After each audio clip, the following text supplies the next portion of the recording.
అందరికీ నమస్కారం. శివపురాణం స్టోరీ సిరీస్కు స్వాగతం. శ్రద్ధతో సూతుడి సమాధానాలు వింటున్న ఋషులు సూతుణ్ణి, ఓ సూతముని, మాకు పుణ్యక్షేత్రాల గురించి సంగ్రహంగా చెప్పండి.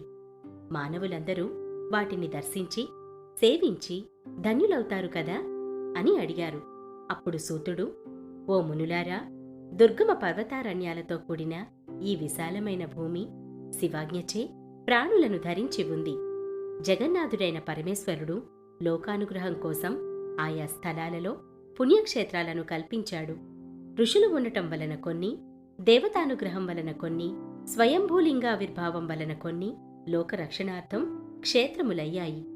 పుణ్యక్షేత్రాలలో తీర్థస్నానం మహిమోపేతమైనది. క్షేత్రమంటే భూమి మహిమ, తీర్థమంటే జలమహిమ. ముందు తీర్థాల గురించి చెబుతాను, వినండి. సరస్వతీ నది 60 ముఖాలు, అంటే చిన్న చిన్న ఉపనదుల ధారలు కలది. హిమవత్ పర్వతంలో పుట్టిన గంగానది 100 ముఖములు కలది. దాని తీరంలో కాశీ ఇత్యాది పుణ్యక్షేత్రాలున్నాయి. సూర్యుడు మృగరాశిలో ఉండగా కాశీ నివాసం శ్రేష్టం. గురువు అంటే బృహస్పతి మృగరాశిలో ఉండగా శోణభద్రా నది శ్రేష్టం.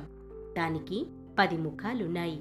నర్మదా నదికి 24 ముఖాలు, తమసా నదికి 12, రేవా నదికి 10, గోదావరికి 21, కృష్ణవేణికి 18, తుంగభద్రకు 10, సువర్ణముఖి నదికి 9 ముఖాలు ఉన్నాయి.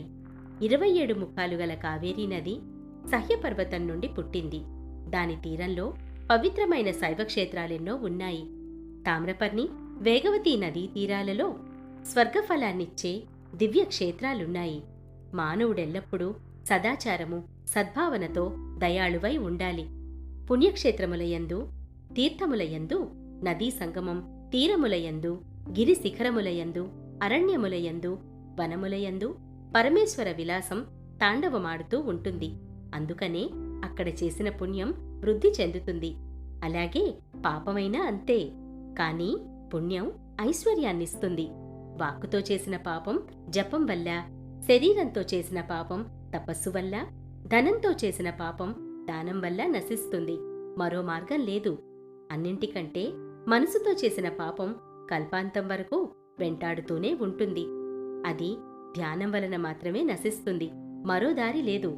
ఈ ప్రాయశ్చిత్త కృత్యాలన్నీ తీవ్రమైన పశ్చాత్తాపంతో చెయ్యాలి.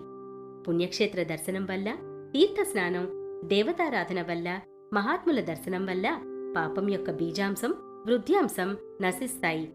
అందుకే సుఖాలను కోరే మానవుడు పాపాలను చెయ్యరాదు అన్నాడు. వెంటనే పాపపుణ్యాలంటే ఏమిటి, ధర్మాచరణ ఎలా చెయ్యాలి అని మునులడిగారు. కృతయుగంలో ధ్యానం, త్రేతలో తపస్సు, ద్వాపరలో యజ్ఞానుష్ఠానం, కలిలో దానం ధర్మం. మూర్తి పూజ వలన జ్ఞానం కలుగుతుంది. పుణ్యపాపాలను బట్టి సుఖదుఖాలుంటాయి. అధర్మం హింస రూపంలోనూ, ధర్మం సుఖరూపంలోనూ ఉంటుంది. దుష్ప్రవర్తన వలన దుఃఖం, సత్ప్రవర్తన వలన సుఖం కలుగుతుంది. కనుక భోగమోక్ష సిద్ధికై ధర్మాచరణ చేయాలి. కలిలో దానం గొప్పది. విద్య, శీలము, మంచి నడవడిక కలవానికి దానం చెయ్యాలి. దానం చేయలేనివాడు తపస్సు వలన అక్షయ సుఖ ప్రాప్తి లభిస్తుంది. అది చేయలేనివానికి తీర్థసేవనం ఉత్తమం. పాపిష్టి సొమ్ము అని తెలిస్తే సముద్రంలో పడేయాలి. వివేకి అయినవాడు తనకు తెలిసిన పరుల దోషాలను ప్రకటించరాదు. ఇతరుల మనసులను నొప్పించరాదు. ఎదుటివారికి కోపం కలిగేటట్లు మాట్లాడరాదు. గురు పూజారతులు, బ్రాహ్మణులను సత్కరించినవారు స్వర్గంలో భాగస్వామ్యులవుతారు అన్న సూతమునిని దానాల గురించి, పుణ్యకర్మ ఫలితాల గురించి వివరించమన్నారు మునులు. ఋషులారా, దేవయజ్ఞాది కర్మలయందు శుద్ధగృహం సమఫలాన్ని ఇస్తుంది. ఆ పైన గోశాల, జలాశయ తీరం, మారేడు, తులసి, రావి చెట్ల మూలం, దేవాలయం, తీర్థం, నదీ తీరం, సప్తగంగా తీరాలు ఇవన్నీ క్రమంగా ఒకదానికంటే మరొకటి 10 రెట్ల ఫలితాన్నిస్తాయి. గంగా, గోదావరి, కావేరి, తామ్రపర్ణి, సింధు, సరయు, రేవా నదులకు సప్తగంగలని పేరు. వీటికంటే సముద్ర తీరం, దానికంటే పర్వత శిఖరం శ్రేష్టమైనవి. మనసుకు నచ్చిన స్థలం అన్నిటికంటే గొప్పది. యజ్ఞదానాది కర్మలకు కృతయుగంలో సంపూర్ణ ఫలం, త్రేతలో 3 వంతులు, ద్వాపరంలో సగం, కలిలో 4వ వంతు. కలిలో సగం పూర్తయ్యాక 4వ వంతు కంటే తక్కువ ఫలం లభిస్తుంది. పవిత్రమైన అంతఃకరణతో పవిత్ర దినాన పుణ్యకర్మను ఆచరిస్తే సమఫలం లభిస్తుంది. రవి సంక్రమణం నాడు విష్ణువత్తుల యందు దక్షిణాయన ప్రారంభంలోనూ, మకర సంక్రాంతి నాడు చంద్రగ్రహణం నాడు సూర్యగ్రహణ కాలమందు ఆచరించిన పుణ్యకర్మలకు క్రమంగా ఒకదానికంటే మరొకదానికి 10 రెట్లు ఫలం అధికం.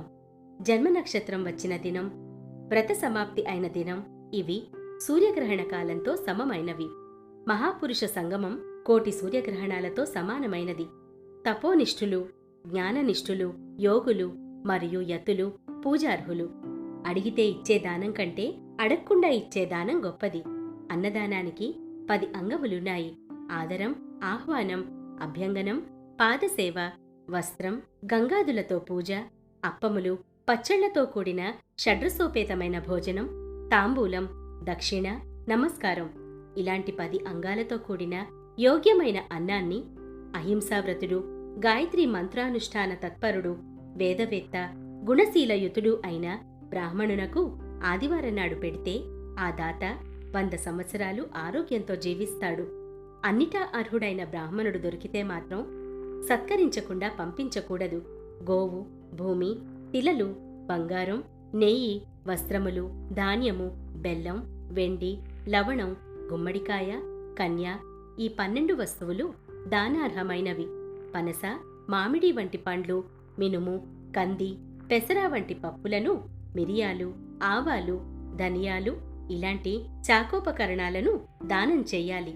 ఇక విద్వాంసుడు ఇతరుల శ్రోత్రాది ఇంద్రియాలకు ఆనందాన్నిచ్చే శబ్దాది విషయాలను దానం చేస్తే ఇంద్రియాధిష్టాన దేవతలు సంతోషిస్తారు అని వివరించాడు సూతుడు. సూతముని, మరి ఈ దానాలు ఎప్పుడు చేయాలి? వారాలంటే ఏమిటి? ఏ రోజు ఏ దేవతను పూజించాలి? మాకు క్రమంగా చెప్పండి అన్న మునుల ప్రశ్నలకు సూతుడు సమాధానంగా, మహదేవుడు లోకోపకారార్థమై వారములను కల్పించాడు. సంసారమనే రోగానికి వైద్యుడైన శివుడు ముందుగా ఆరోగ్యాన్నిచ్చే తన వారాన్ని కల్పించాడు. ఆపై సపత్కరమైన తన మాయ యొక్క వారాన్ని, తన తర్వాత జనన సమయంలో కష్టాలను దాటే నిమిత్తం కుమారవారాన్ని, ఆ వెనుక మానవుల రక్షణ కోసం రక్షకుడైన విష్ణువు వారాన్ని, ఆ మీద ప్రాణుల ఆయుర్దాయాన్ని నిర్ణయించే పరమేష్టి అయిన బ్రహ్మ యొక్క ఆయుర్వృద్ధికరమైన 2 వారాలు, భోగప్రదము, మృత్యుహారము అయిన శుభకరమైన వారాలు, మానవులకు సుఖదుఖ సూచకాలైన ఆదిత్యాది గ్రహాలను వారాలకు ప్రభువులను చేసి జ్యోతిశ్చక్రంలో పరమేశ్వరుడు ప్రతిష్ఠించాడు. ఆదిత్యుడు మొదలుగా ఆయా దేవతల వారాలలో వారిని పూజించుట వలన వరుసగా ఆరోగ్యం, పుష్టి, ఆయుర్దాయం, భోగం, అమృతత్వం అనే ఫలాలు కలుగుతాయి. ఆయా దేవతలు సంతోషిస్తే ఆయా వారఫలాలు కలుగుతాయి. ఎవరిని పూజించినా ఫలాన్నిచ్చేవాడు శివుడు మాత్రమే. సోమవారం నాడు సంపద కోసం లక్ష్మిని, మంగళవారం నాడు రోగ నివారణార్థం కాళిని, బుధవారం నాడు కుటుంబంలోని వారందరి ఆరోగ్యం, క్షేమం కొరకు విష్ణువును, గురువారం నాడు ఆయువును, ఆరోగ్యాన్ని కోరి దేవతలను, శుక్రవారం నాడు భోగముల నిమిత్తం దేవతలను పూజించి వేద విధులకు బ్రాహ్మణులకు అన్నం పెట్టి దక్షిణలతో సత్కరించాలి. శనివారం నాడు రుద్రాది దేవతలను ఆరాధిస్తే అపమృత్యువు నుండి తప్పించుకుంటాడు. దేవతారాధన నిత్యం చెయ్యాలి. పేదవాడు తపస్సుతోనూ, ధనవంతుడు ధనంతోనూ దేవపూజ చేస్తే అది ఇహపర సాధకమవుతుంది. నీడనిచ్చే చెట్టను పాతుట, చెరువులు త్రవ్వించుట, దేవాలయ, వేద పాఠశాలలను స్థాపించుట ఇత్యాది ధర్మకార్యాలను ధనవంతుడు చేస్తే అనేక భోగభాగ్యాలను పొంది జ్ఞానసిద్ధిని కూడా పొందుతాడు అని వివరిస్తూ, త్రిమూర్తులకు, ఇంద్రాది దిక్పాలకులకు, ఇతర దేవతలకు, దేవజాతులైన స్త్రీ పురుషులకు, దిగ్గజాలకు, పాతాళలోకవాసులైన మహానాగాలకు, ధన్వంతరి, అశ్విన్యాది దేవతలకు వారి వారికి ఇష్టమైన తిథి, వార, నక్షత్ర, పక్ష, మాసములున్నాయి. వాటిని తెలుసుకొని ఆ సమయంలో వారిని పూజిస్తే కోరిన ఫలాలు వెంటనే లభిస్తాయి. కర్మలను నిష్కామంగా చేస్తే జ్ఞానమే దాని సిద్ధి అవుతుంది. స్థావర జంగమాత్మకమైన ఈ సర్వజగత్తు బిందునాదాత్మకం. బిందువు శక్తి, శివుడు నాదం, శివశక్తి స్వరూపమే జగత్తు. బిందురూపిణియగు దేవి తల్లి, నాదరూపుడగు శివుడు తండ్రి. లోకంలో ప్రత్యక్ష పార్వతీ పరమేశ్వరులైన తల్లిదండ్రులను పూజిస్తే వారి ఆశీర్వాదంతో మానవునికి పూర్ణాభ్యుదయం కలుగుతుంది. జగత్తుకు కారణభూతులు పార్వతీ పరమేశ్వరులు కాగా మన ఆవిర్భావ హేతువులు తల్లిదండ్రులు అని జగత్తుకు తల్లిదండ్రులను పరిచయం చేశాడు సూతుడు. వాగర్థావివ సంపృక్తౌ వాగర్థ ప్రతిపత్తయే జగతః పితరౌ వందే పార్వతీ పరమేశ్వరౌ వందే పార్వతీ పరమేశ్వరౌ అని రఘువంశ కావ్యాన్ని కాళిదాసు మహాకవి మొదలుపెట్టాడు. అయితే ఇక్కడ జగతః పితరౌలో జగత్తుకి తల్లిదండ్రులైన పార్వతీ పరమేశ్వరులకు నమస్కరించి కాళిదాసు పార్వతిప అంటే శివుడు, రమేశ్వరవ్ అంటే విష్ణువు అని కూడా అర్థం వచ్చేలా రాశారని వేటూరిగారు ఓ చోట వివరించారు. ప్రకృతి నుండి పుట్టిన సంసార మహాసముద్రానికి ప్రహ అని పేరు. దానిని దాటించే నావ కనుక ఓంకారానికి ప్ర ప్లస్ నవ ప్రణవం అని పేరు. ప్రహ అంటే నిశ్చయంగా, నా అంటే మోక్షమునకు నడిపించును, వహ అంటే మిమ్ములను అనే అర్థంలో కూడా ప్రణవ శబ్దం సిద్ధించింది. కనుక ఓంకారానికి ప్రణవమని పేరు. ప్రణవ ప్రతిపాద్యమైన పరమాత్మను ధ్యానిస్తూ దేహపతన పర్యంతం జపించాలి. అట్టి జ్ఞాని శివునిలో లయమవుతాడు. ఈ సృష్టి అనంతం, ఇదంతా శివస్వరూపం. ఇందులో అనంతకోటి శివలోకాలున్నాయి. వాటిని వర్ణించటం దుర్ఘటం. శివుడు సర్వోత్కృష్టుడు అని తెలుసుకోవటమే శివలోక మహిమానువర్ణన శ్రవణ ఫలం. కనుక శివభక్తి ఉంటే చాలు, నరుడు ముక్తుడవుతాడు అని వివరించాడు సూతుడు. అందుకే సిరివెన్నెలగారు ఇలా రాసి ఉంటారు: విధాత తలపున ప్రభవించినది అనాది జీవన వేదం. ఓ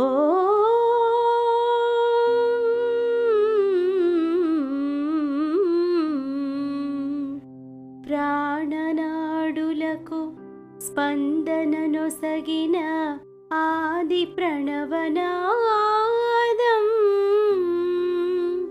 కనుల కొలనులో ప్రతిబింబించిన విశ్వరూప విన్యాసం. ఎద కనుమలలో ప్రతిధ్వనించిన విరించి విపంచి గానం.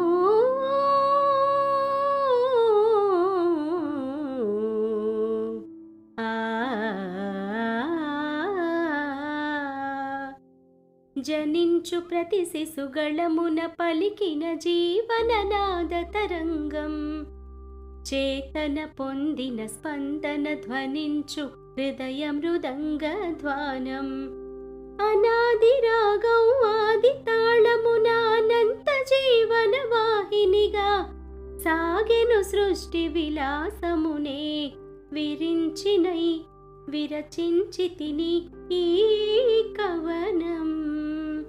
విపంచినై వినిపించి తిని ఈ గీతం అని బంధ మోక్ష స్వరూపాన్ని వివరంగా చెప్పవలసిందని కోరగా సూతుడు, ఓ మునులారా, ప్రకృతి సమిష్టి బుద్ధి, సత్వ రజః తమో గుణాలతో కూడిన అహంకారం 5 పంచభూతాల యొక్క సూక్ష్మరూపం. ఈ 8 తత్వాలకు ప్రకృతి అధ్యష్టకమని పేరు. ఈ 8 బంధింపబడిన జీవుడు బద్ధుడు, వాటి నుండి విడుదల పొందినవాడు ముక్తుడు. దేహం ఈ అష్టప్రకృతులచే ఏర్పడింది. దేహం వలన కర్మ, తిరిగి కర్మ నుండి దేహం జనిస్తాయి. ఇది జన్మకర్మల సంబంధం. స్థూల సూక్ష్మ కారణ భేదం చేత శరీరం 3 విధాలు. స్థూల శరీరం కర్మలను చేస్తుంది. సూక్ష్మ శరీరం ఇంద్రియ భోగాలను, కారణ శరీరం ఆత్మానందాన్ని పొందుతూ ఉంటాయి. కుకర్మలను ఈశ్వరార్పణ బుద్ధితో చేయాలి. లింగమునందు, మూర్తియందు, శివభక్తునియందు శివభావన చేసి మనోవాకాయ కర్మలతో ధనంతో అర్చించాలి. శివక్రియ, శివతపస్సు, శివమంత్రజపం, శివధ్యానం, శివజ్ఞానం వీటిని బ్రతికి ఉన్నంతవరకు విడువరాదు. ఈ ప్రపంచాన్ని సృష్టించిన పరమశివుడు జగత్తు దహింపబడగా దాని సారమైన భస్మను తన దేహానికి పూసుకుంటాడు. భస్మమిషతో జగత్సారాన్ని గ్రహిస్తున్నాడని అర్థం చేసుకోవాలి. ఆకాశసారంతో కేశాలను, వాయుసారంతో ముఖాన్ని, అగ్నిసారంతో హృదయాన్ని, జలముల సారంతో నడుమును, పృథ్వీసారంతో మోకాళ్లను, ఈ విధంగా జగత్సారాన్ని ఆయన ధరిస్తున్నాడు. బ్రహ్మ, విష్ణువు, రుద్రుడు వీరి సారభూతమైన భస్మను మహేశ్వరుడు లలాటమందు త్రిపుండ్ర రూపంలో ధరిస్తున్నాడు. ఈ విశ్వమంతటినీ వశం చేసుకొన్నాడు కనుక ఆయన శివుడైనాడు. శం అనగా శాశ్వతానందం. ఇకారం పురుష బోధకం. వకారం శక్తిని, అమృతాన్ని బోధిస్తుంది. వీటి కలయికకు శివుడని పేరు. శివధర్మాలన్నిటిలోనూ ప్రదక్షిణం గొప్పది.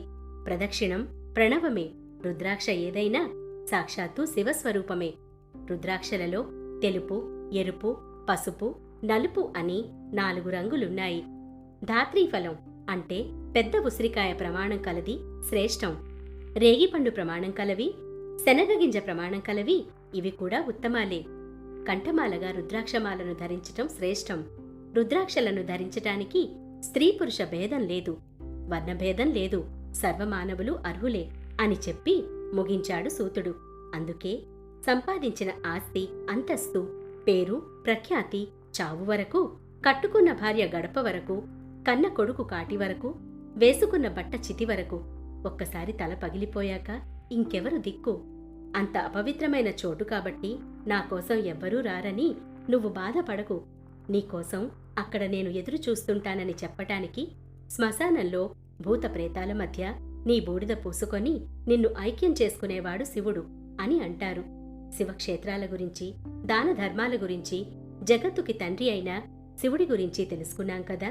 వచ్చేవారం నారద గురించి తెలుసుకుందాం. అంతవరకు సెలవు. ఓం నమః శివాయ. ఓం